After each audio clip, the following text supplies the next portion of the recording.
So what I'm interested in, getting to the point, is how we should react as human beings. So not just as scientists, as technically trained people, but as human beings to the weird and wonderful discoveries that we make in astronomy. So, for example, does it make a difference what we've discovered about the universe? Does it make a difference to whether I feel I should be an atheist or a Christian or a Zen Buddhist or what? Does it make a difference to whether I should be a skeptic or a mystic, a relativist or an essentialist? Does it make any difference to my daily life, how I should go about living my life? So I'm always interested, and when I give popular talks, I love to ask people these questions because the range of answers is quite broad. So I'm just going to give you a few examples, and then I'll shut up and see if anybody else has any feelings about this.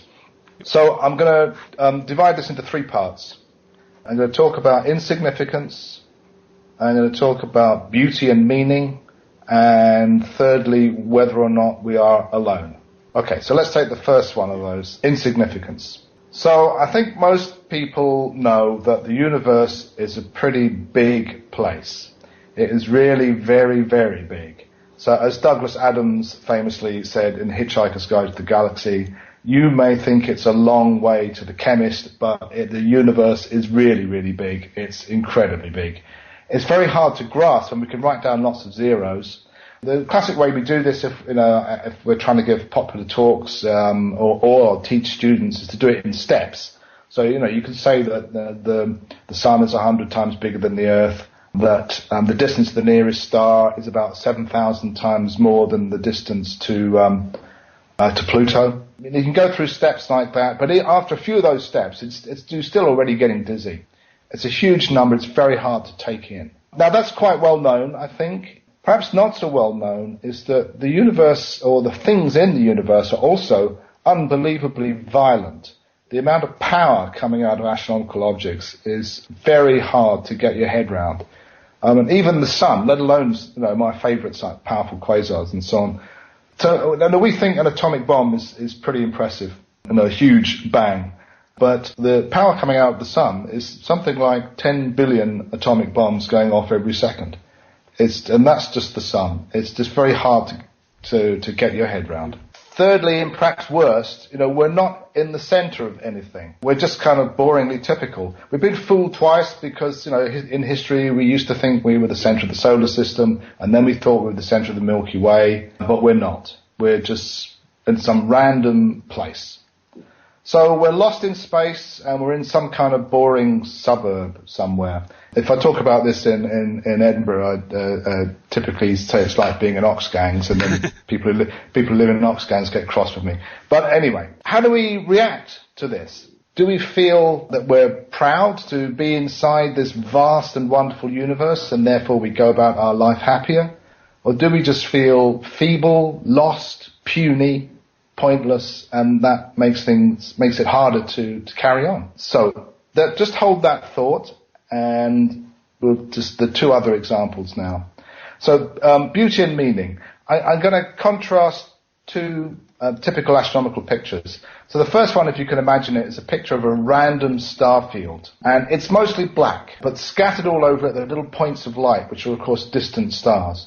And the harder you look, or the deeper the picture is, the more of these tiny faint dots you see, but still most of the picture is black. And there are just endless, huge numbers of these stars. Now, looking at a picture like that, it's a very typical reaction to bring on a sort of existentialist nausea. You just feel, you stare at this and you just know that there's no meaning or purpose to anything.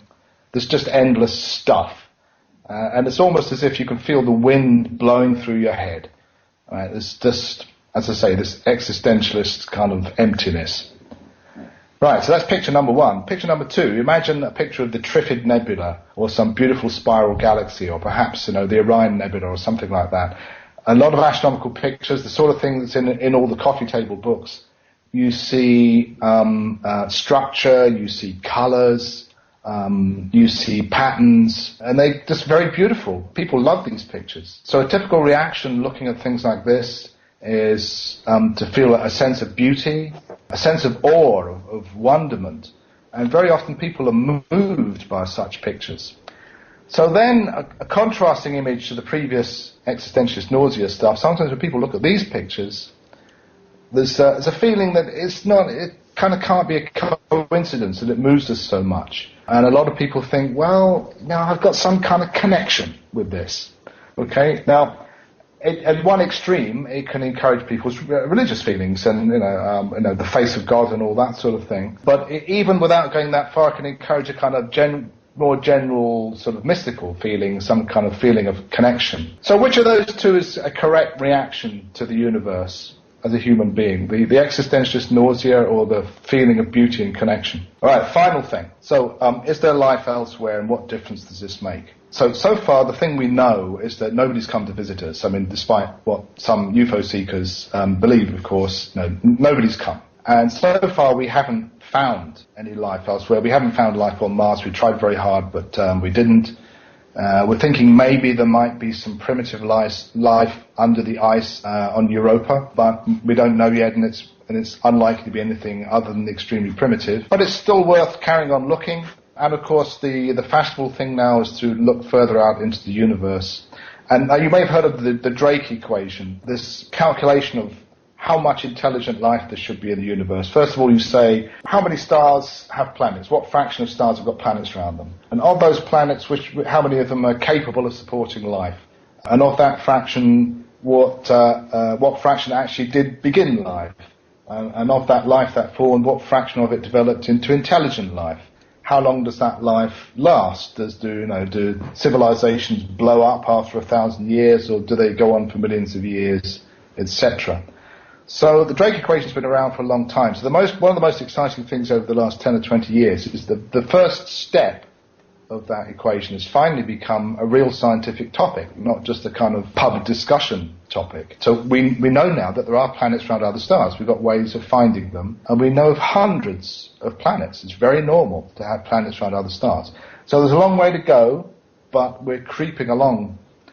Now, of course, the other thing people have done for a while is to actively search for extraterrestrial intelligence. You've probably heard of the SETI project. It's a very long shot, very unlikely to turn anything up, but some people think for that reason it's pointless, and others feel we've got to keep doing it. The question I'm interested in here, from the human point of view again, is this just a scientific issue we'd like to know, or is it really a cultural and religious one? So, for instance, one obvious thing is that if we did find life elsewhere, it might be kind of hard to justify the notion that we are God's special people. Now, I know most of the people who tune in to Trolling with Logic will think that's kind of obvious anyway, from contrasting different societies on the Earth, of course. But it might become more normal, it might have a profound impact, and it might become more normal for everybody to think that. So is that true, or does it really not make much difference to those basic questions? So should we carry on looking against the odds, or should we not? And does it make a difference? So just briefly, and I recommend you check this out for a bit of amusement at the end. I don't know how many of you have seen this, the thing called WETI, which stands for Waiting for Extraterrestrial Intelligence. They have a Twitter account and a website. It's wonderful. It's a joke basically, but it's kind of making a point as well. Their mission statement says that they're addressing one of the most profound questions in the history of science and humanity by waiting to see what happens, and that this is much cheaper than building vast arrays of radio telescopes, etc. And the Twitter account is wonderful. I follow it, and once every day or two you see a tweet from WETI which says, "Oh, hang on, no, nothing," and, and it just goes on day after day. So it's very funny, but there is a big point behind it. Right, so at the end of that, I don't know whether I've depressed or fascinated you, or whether it's all obvious anyway. But at this point, I'll shut up and see if anybody else has an opinion on some of those questions.